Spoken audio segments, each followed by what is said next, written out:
जो जो हम भोग चाहते हैं वो हमें मिल जाए, जो पद चाहते हैं वो पद मिल जाए, जैसी व्यवस्था चाहते हैं तो मैं परम सुखी हो जाऊं। सच्ची मानिए, तुम जो चाह रहे हो किसी के पास है इस भूमंडल में, जो जो चाह रहे हो वो बहुतों के पास है, लेकिन वो भी अशांत हैं।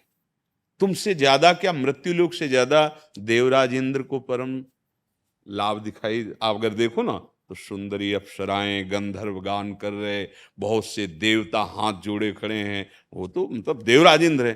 पर उनकी तरफ झांक के अंदर से देखो, वो भी बहुत गरीब हैं, बहुत गरीब हैं। एक महात्मा की कुटिया में जाके गलत भावना कर रहे हैं। गौतम ऋषि का आश्रम में गए ना अहिल्या जी, त्रिभुवन पति वो आनंद का दरिद्र है। क्यों? भगवान का भजन नहीं है। अगर भगवान का भजन होता तो ऐसा निंदनीय कार्य उनके हृदय में कैसे आ जाता। जो अप्सरा एक उतरे स्वर्ग से, तो जितेंद्रियों के हृदय में क्षोभ पैदा करने की सामर्थ्य रखती अप्सराएं। उन अप्सराओं का स्वामी, उन भोगों का स्वामी त्रिभुवन पति होकर के भी अब चरित्र है। इससे पता लगता है कि ब्रह्मा के द्वारा रचे हुए किसी भी पद या भोग के द्वारा हम अपने मन को शांत नहीं कर सकते। ब्रह्म स्तंभ सर्व मायामयम जगत, तिनके से लेकर ब्रह्मलोक तक ये सर्वम मायामयम जगत।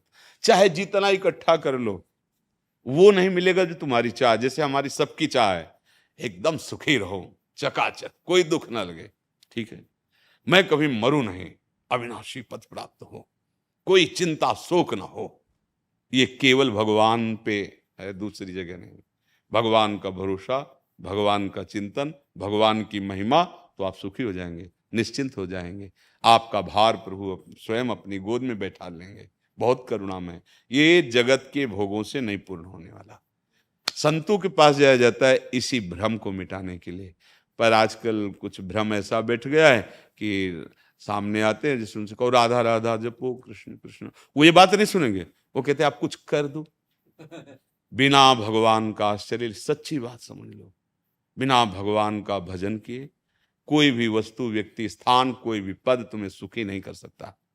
कागभूषण जी ने कहा, हर योनि में गया हूं, मुझे याद है, हर कर्म किया हूं, हर भोग भोगे हैं, पर हे गरुड़ जी, आज जो भगवान श्री राम के चरणों का आश्रय लेकर उनके गुण गाता हूं, उनका नाम कीर्तन करता हूं, आज मुझे जो सुख मिला कभी किसी लोक में, किसी पद में, किसी योनि में, किसी भोग में नहीं मिला।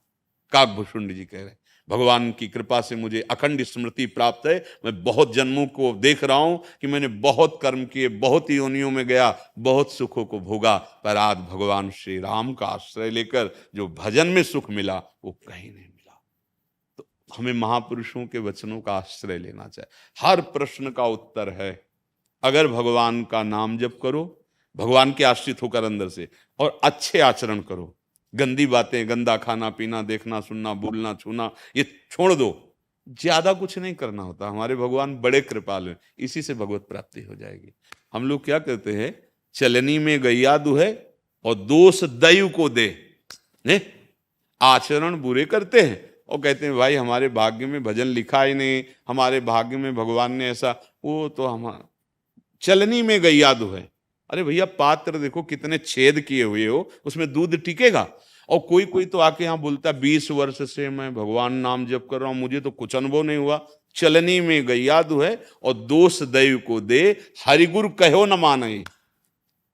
न गुरुदेव की आज्ञा, न हरि की आज्ञा, गीता है, भागवत है, भगवान उसके अनुसार चलो, अभी आनंद। सच्ची बात है, ये ऐश्वर्य में जो तुमने शोक सुख बुद्धि कर ली है, वास्तविक नहीं है इसमें सुख। मान लो हम कह रहे हैं रुपया आपका बैंक में जमा है, मरोगे तो है ही, चवन्नी ले जाओगे क्या? अच्छा खाओगे कितना? वही 2 रोटी 4 रोटी, रोटी दाल, और क्या पाओगे?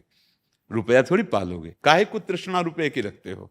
भरण पोषण हो रहा है, भगवान का चिंतन हो रहा है, जिस समय जैसा विधान होना होगा वो सरकार अखिल ब्रह्मांडों का पोषण करते हैं। तुम उनके शरणागत हो, तुम्हारा पोषण हो जाएगा।